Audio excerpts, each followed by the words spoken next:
In this guide, I'm going to show you how you can get air in your base here in Subnautica 2. Before we do get into this guide, make sure to like the video and subscribe to the channel with all notifications on. It really does help with the channel and it lets us know that you want more content like this. We'd greatly appreciate it if at any point throughout this guide you did have any questions, just ask them down in the comment section below and we can help you out further. I'm going to be doing my best to reply to every single comment down there. These guys over here are being super annoying while I'm trying to record this. But first things first, you need to make sure that you do have the habitat builder unlocked. If you don't, go ahead and watch my video on that.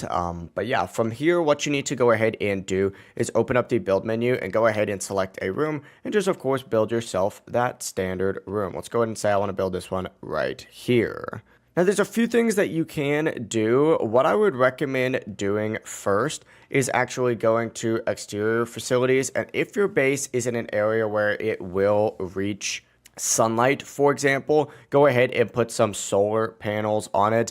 Most of the times, no matter where you are in your base, it should reach that. However, if it doesn't, there's other options as well that you unlock later on in the game as well.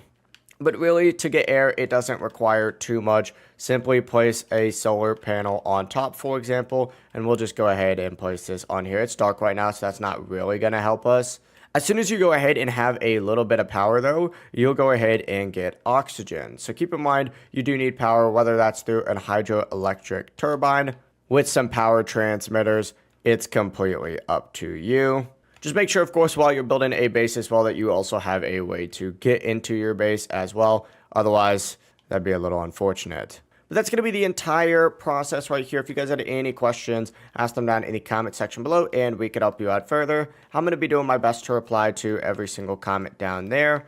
Before you do leave this guide though, make sure to like the video and subscribe to the channel with all notifications on. It really does help us out and it lets us know that you want more content like this. We'd greatly appreciate it. Have a great rest of your day though. Peace.